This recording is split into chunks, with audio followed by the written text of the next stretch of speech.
Nangangamba ang Department of Agriculture sa posibilidad na lumala pa ang pinsala sa sektor ng agrikultura, partikular na sa palay. Inaasahan pa kasi ang 2 hanggang 3 bagyo na mananalasa ngayong buwan ng Nobyembre.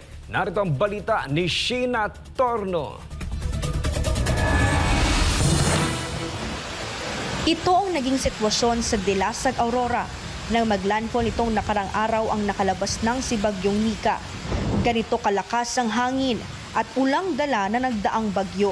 Sa Facebook post ni Ella Sarinas Dalog, makikita na nilamon na ng tubig baha ang kanilang pananim na palay sa Tabuk City, probinsya ng Kalinga.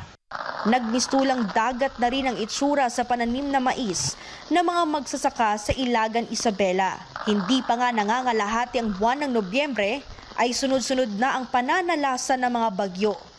Matapos ang Bagyong Nika, sumunod naman ang Bagyong Ophel at ang posibleng pagpasok rin sa Philippine Area of Responsibility o PAR ng Bagyong Pepito. Sabi nga ng Philippine Atmospheric, Geophysical and Astronomical Services Administration o PAGASA, hindi na bago na tuwing buwan ng Nobyembre ay umaabot sa 6 hanggang 7 ang pumapasok na bagyo. Aminadong Agriculture Department na posibleng mas lumaki pa ang pinsala sa sektor ng agrikultura. Lumobo na nga sa mahigit 10 bilyong piso ang pinsala na nagdaang Bagyong Christine at Marce sa sektor. Malaki ang iniwang pinsala ng mga nagdaang bagyo sa rice sector na umabot sa 60% o katumbas ng 6 na bilyong piso. Nababahala ang ahensya na baka maapektuhan ng mga bagyo ang kasulukuyang standing o matured crops na palay. Aabot sa mahigit 700,000 hectares ng pananim na palay sa 7 rehiyon sa bansa ang maaring mawala o mapinsala. Very minimal chances po no na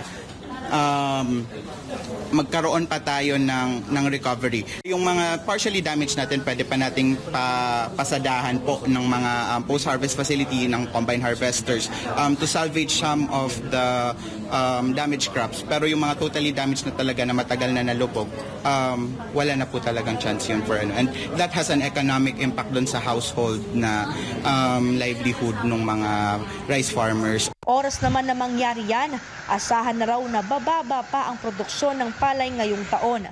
And that would require us also to maybe increase the imports. Yun po yung ano no, kasi yung sa nangyayari naman po talaga pag may kakulangan sa supply from the local sources ay nagtitrigger din po yun from our yung mga food entrepreneurs natin to also augment the supply from the international sources. Sa pinakuling datos ng ahensya, umabot na sa mahigit 3.8 million metric tons ng imported na bigas ang dumating na sa Pilipinas. Kaya naman daw mabawasan ang pinsala sa agrikultura, partikular sa palay, kung babaguhin ang cropping calendar o panahon ng pagtatanim ng mga magsasaka. Pero sa ngayon ay puspusan na rin ang pamamahagi nila ng tulong sa mga naapektuhang magsasaka at mangingisda.